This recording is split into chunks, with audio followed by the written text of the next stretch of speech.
নমস্কার, আপনাদের সকলকে স্বাগত জানাই চ্যানেল রূপম মুখার্জিতে। আজকের এই ভিডিওতে আমরা আলোচনা করব ডিয়ারনেস অ্যালাওয়েন্স বা ডিএ বৃদ্ধি নিয়ে একটি গুরুত্বপূর্ণ আপডেট।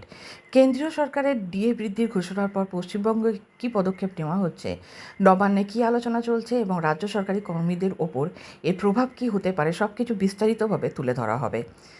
এই তথ্যটি প্রকাশ করেছে একটি বিশেষ সংবাদপত্র।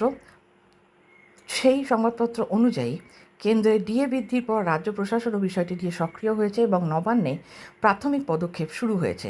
ডিয়ারনেস অ্যালাওয়েন্স বা ডিএ হলো এমন একটি ভাতা যা সরকারি কর্মচারীদের দেওয়া হয় মুদ্রাস্ফীতির প্রভাব সামলাতে, অর্থাৎ বাজারে জিনিসপত্রের দাম বাড়লে কর্মচারীদের বাস্তব আয় যেন কমে না যায় সেই জন্যই ভাতা দেওয়া হয়। কেন্দ্রীয় সরকার বছরে সাধারণত দুবার ডিএ বৃদ্ধি করে, জানুয়ারি এবং জুলাই।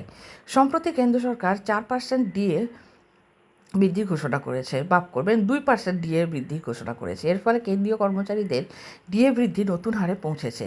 এই সিদ্ধান্তের পরই বিভিন্ন দিক থেকে রাজ্যের উপর চাপ তৈরি হয়েছে, কারণ রাজ্য কর্মচারীরাও একই ধরনের সুবিধা প্রত্যাশা করেন।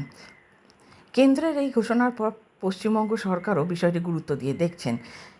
রাজ্যের বাজেটের আগে থেকেই 4% ডিএ বৃদ্ধির ঘোষণা করা হয়েছিল। এখন কেন্দ্রের সিদ্ধান্তের পরে সেই ঘোষণা বাস্তবায়নের প্রক্রিয়া দ্রুত করার উদ্যোগ নেওয়া হয়েছে। নবান্নে প্রশাসনিক স্তরে আলোচনা শুরু হয়েছে।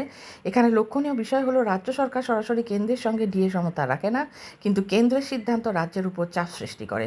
পশ্চিমবঙ্গে ডিএ নিয়ে দীর্ঘদিন ধরে আইনি লড়াই চলছে। রাজ্য কর্মচারীরা কেন্দ্রের সমান ডিএ দাবি করেছেন। এই প্রেক্ষিতে নতুন করে ডিএ বৃদ্ধির পদক্ষেপ নেওয়া হলে তা কয়েকটি দিক থেকে অত্যন্ত গুরুত্বপূর্ণ হবে।